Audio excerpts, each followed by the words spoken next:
यह है कि कभी हमको इस तरह का वैराग्य आता है कि आत्मा का कल्याण करना है, संसार से मुक्त होना है, और कभी हमको मन में ऐसा होता है कि नहीं, दुनिया घूमनी है, बहुत कष्ट है उसमें। तो ये किस तरह का वैराग्य है और हम पूरा वैराग्य किस तरह से प्राप्त कर सकते हैं? शमशान वैराग्य ही। कभी मार पड़ी, कभी मोबाइल छीन लिया, कभी काम करना पड़ा, कोई समस्या खड़ी हो गई तो ऐसे विचार आने लगे, तो ये क्या हो गया? शमशान वैराग्य टाइप से हो गया। और जब हम ये निर्धारण करते हैं कि आत्मशुद्धि का तो मार्ग यही है, और मन है, मन में तरह तरह के विकल्प आते हैं, लेकिन बराबर शास्त्र का अभ्यास हो, बराबर त्यागी वृत्ति वैरागियों की संगति हो, तो निर्णय होता है कि फायदा सही साधना में है, संयम में ही आत्मा का कल्याण है।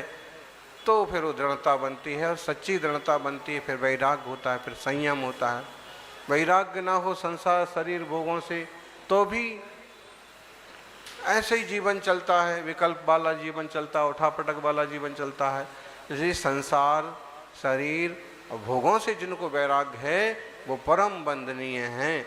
वो जीव ने इतना समझ लिया कि ये पर है, और ये चैतन्य ज्ञान घन आत्मा ये मैं हूँ, और मुझे अपनी शुद्धि के लिए इस मार्ग से चलना है। फिर वो पक्का निर्णय होता है, फिर संयम कहलाता है, फिर साधना होती है। तो इस तरह से है तो यही मंगलकारी मार्ग। इसलिए इस मार्ग पर, व्रतों के, साधना के, वेद विज्ञान के मार्ग पर सबको चलना चाहिए।